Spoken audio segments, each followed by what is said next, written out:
expansion that will be going on, and also grants and scholarships. What type of grants have you provided thus far, if any? What type of research is the organization sponsoring with grant money? Right now, the SENS Foundation is sponsoring a student research project on tau protein degradation in Alzheimer's disease.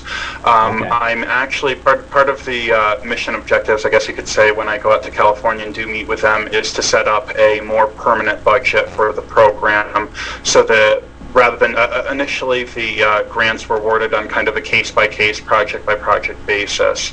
And at this point, the program's getting large enough that it warrants its own budget. So that's one of the things that will be in the works that we're going to negotiate and discuss when I meet with them. Excellent. All right. And make sure to negotiate and discuss with the Immortality Institute as well, because I think my feeling anyway is, and I know several members are in the audience tonight, my feeling is that it has been a very worthy expenditure of the Institute to support MFURI and now SENSFAI-U.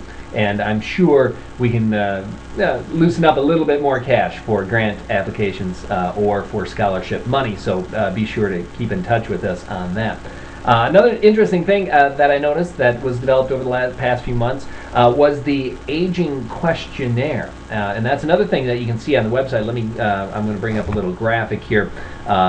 If you go to the MFURI.org website, you will see this International Understanding Aging Questionnaire. Now, I didn't take the questionnaire yet, but I've been thinking about it. It looks very interesting. How much response have you gotten from it, and have you been able to glean any tangible information about anti-aging attitudes from around the world?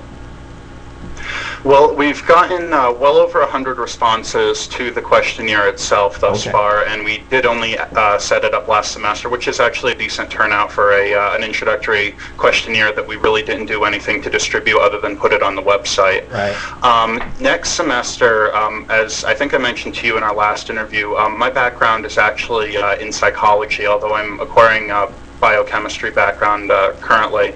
But I will be completely done with my psychology background, and I'm actually going to be leading a research team next semester in psychology that's going to look at the pro-aging trends as well as different aging trends and kind of social aspects of thoughts about the aging. Yeah, aspects of the aging process. All exactly. Right. Yeah, and just on that, on a personal level, how have you seen things change since?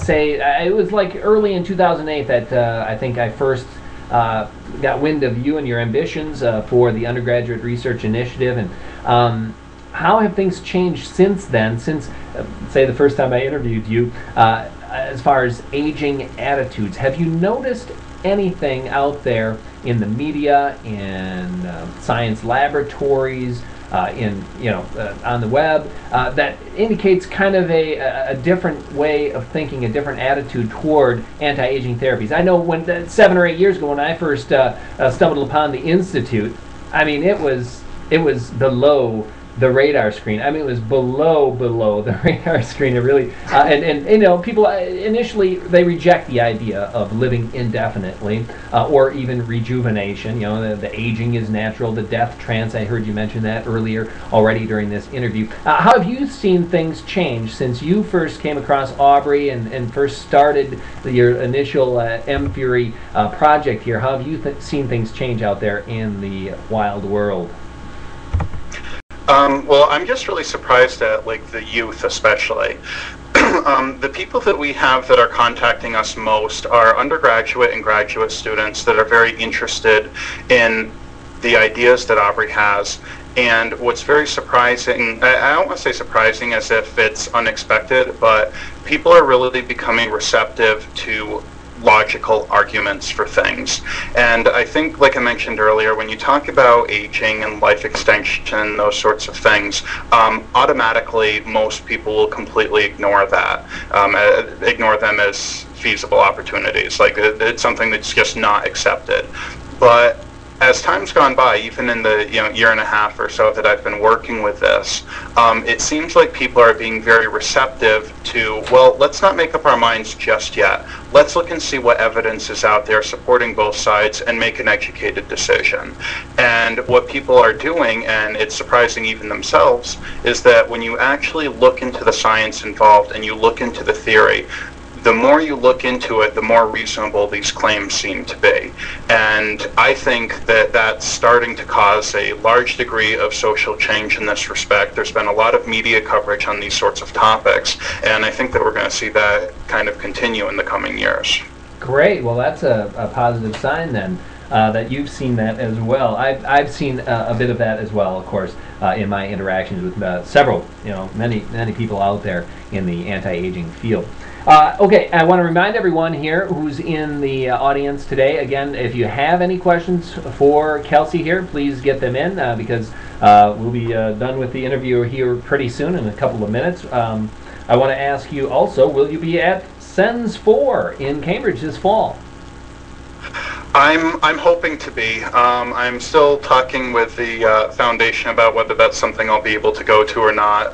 My intent is I would really like to, but with everything that's going on, I'm not sure if I'll have time to, but I'm really hoping to. Well, I can understand that. You're getting a second degree, right, and running the organization, hard to travel across the pond and have a few days off. It is difficult, isn't it? Yep. All right. Well, again, I just want to remind everyone to ask a question here while we're getting close to the end of our interview. What type of research have you seen recently, whether it's something that MFURI or SENSFAI-U has been involved in, or something you've seen in the media recently, some report, or perhaps someone who's presenting a paper at SENS4 that you've got wind of? You've got one or two different research areas where where all of a sudden you've had a light bulb go off and say, wow, look at that. That's something that's really going to make a difference in people's lives as far as disease or aging. I think they had a publication, and I actually didn't have an opportunity to read the original publications, although I heard about them quite a bit. There's been a lot of research on converting normal body cells back into stem cells, like kind of reversing that whole differentiation process. And that's something that I thought was very interesting, because in Aubrey's book, one of the things that he talks to kind of relates to that, and the book was written before that particular discovery had been made. And I don't know if you saw it in the local newspapers, but it was all over the place. There are two labs that almost at the same time discovered how to do this. And when you talk about cell engineering and cell therapy and stuff like that, understanding these sorts of processes and being able to manipulate them is very important. So that was a really big area that's kind of shooting up. Yeah, the stem cell research area, as far as the the induced pluripotent stem cells, is that what you're talking about here, as far as changing adult stem cells back into Yeah, I mean, in very crude form, basically you have stem cells that, you've got your embryonic ones that have the capacity to turn into any type of cell, and then you have different types of adult stem cells that can turn into specialized body cells. Like you have stem cells in the bone marrow, they'll turn into blood cells. And what's always been the question is, well, could you take a blood cell and turn that back into, say, an embryonic stem cell? If you're able to do that, then obviously you alleviate a lot of the ethical concerns with embryonic stem cell research, and kind of having control over that biochemistry would be very important in any sort of rejuvenative medicine.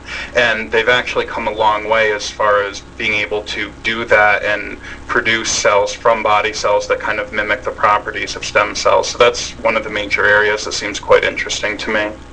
Yes, interesting to me as well. And I know MFURI is going to be, or has a grant for tau protein study for Alzheimer's. Have you seen any recent research that got you excited about Alzheimer's research, things that perhaps point away toward reversing Alzheimer's in the future? Because I know that's a big major SENS platform idea as far as getting rid of the aggregates, the advanced glycation end products, wherever they're found in the body. Have you seen any new research in that regard? There's been a lot of new research in that regard. One of the major papers that I just read, there's kind of a few different theories as to how Alzheimer's disease occurs, and most people don't really know, like there's no real consensus as to actually how it occurs and what causes it to happen. Right. And one of the major